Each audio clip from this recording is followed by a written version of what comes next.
My name is James Shane. What I'm here for is intoxication assault with serious bodily injury and possession of guns and methamphetamine. In 2012, in August, I'll just go fast forward to August 29th, I got into a head-on collision. I blacked out behind the wheel. I'd been up on drugs for weeks. I ran into two people head-on. Nobody died. While I was in the hospital, I had a state trooper come and ask me questions about the drugs, the guns, the pills that was in the vehicle, and I said, I have no idea what you're talking about. Well, in the midst of all that, I was there 9 days. I broke my femur bone. I had a massive surgery. 9 days later, they let me go.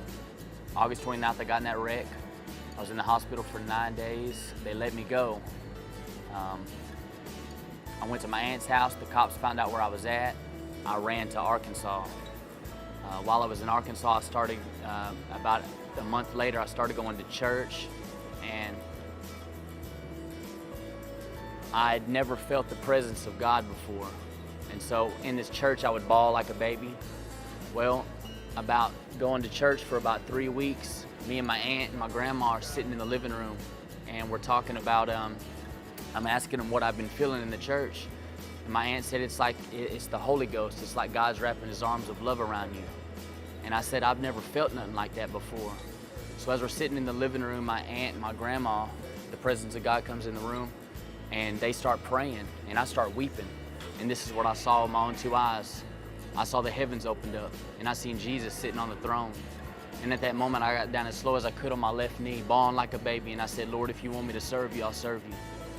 That was August 20th, 2012. 2 days later, on a Sunday, I got filled with the Holy Ghost, and my world's been wrecked ever since.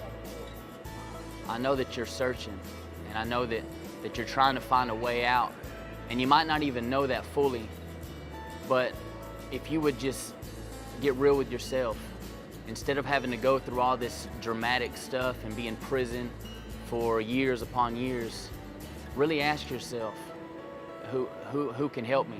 And the answer is Christ. Instead of asking another man for help, cry out to God, even if you don't know him. And I promise you, Jesus will answer that prayer. He says, a broken and contrite heart, these things God will not despise. So if you really dig down deep within yourself and cry out to God, the very one who created you, the answer will come.